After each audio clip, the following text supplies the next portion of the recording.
Bonjour, aujourd'hui on se retrouve pour un nouveau C'est lundi que lisez. Je sais qu'on est mardi, je sais j'ai un jour de retard, mais comme j'ai pas mal lu la semaine dernière, je voulais vous faire part de mes lectures, car j'ai quand même...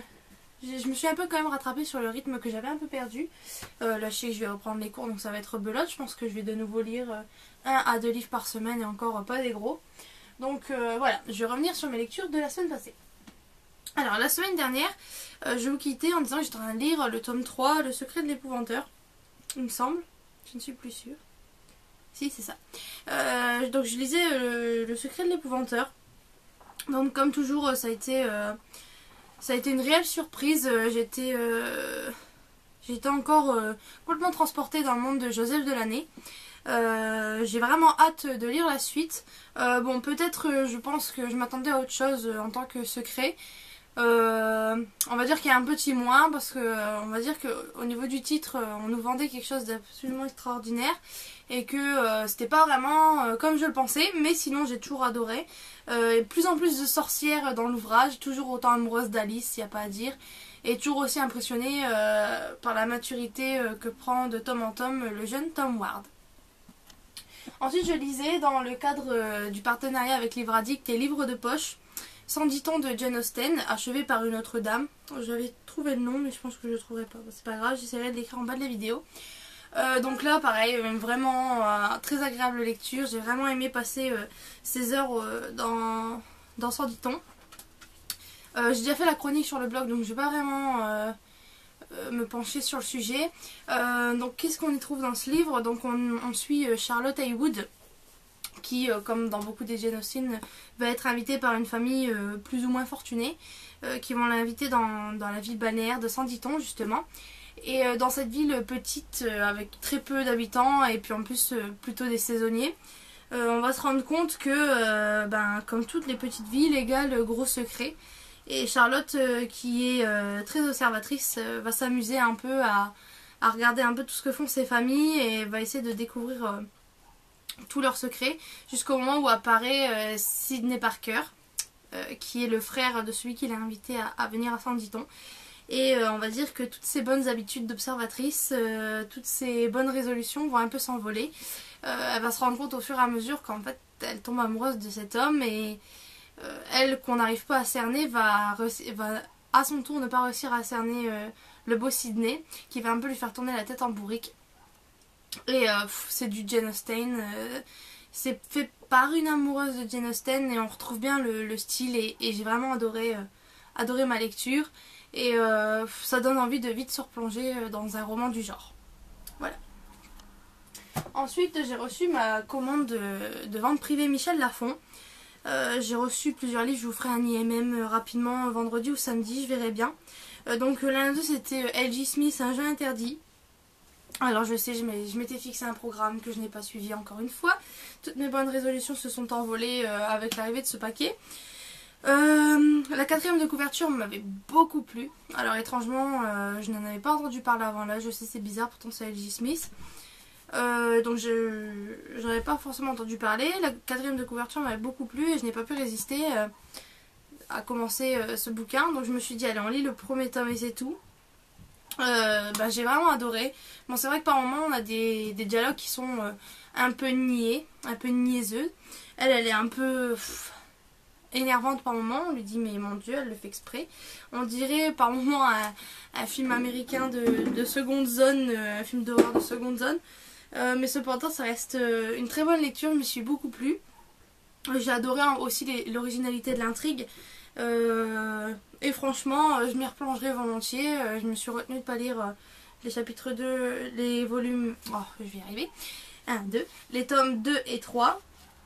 Et j'ai vraiment hâte de me replonger dans cet univers pour savoir ce qui va se passer, parce que j'ai du mal à deviner la suite. Voilà. Alors, pour ce que je lis en ce moment, j'ai encore rien commencé.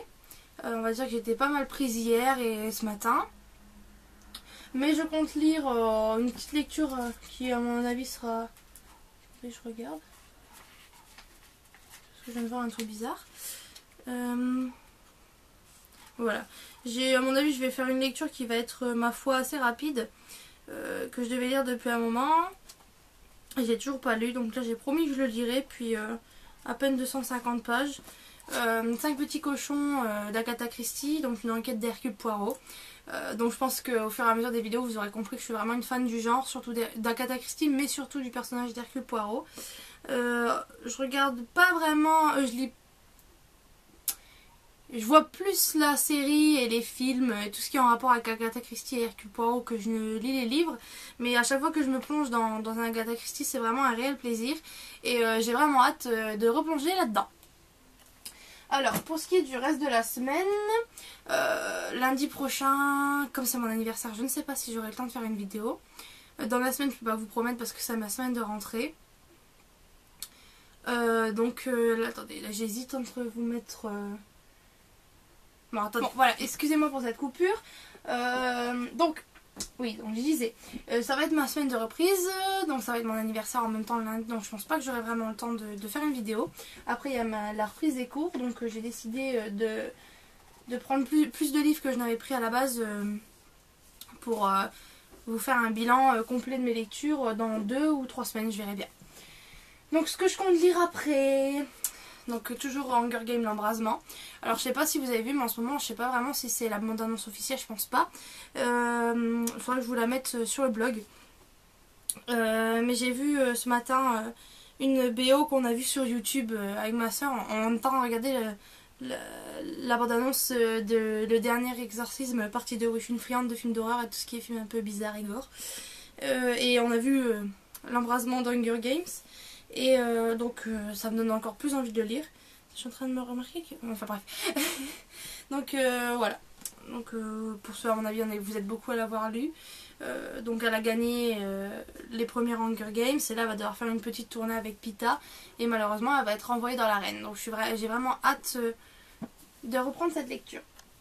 Ensuite je compte lire une nouvelle parution des éditions Milady, collection Pemberley. À la conquête du marquis de Vanessa Kelly.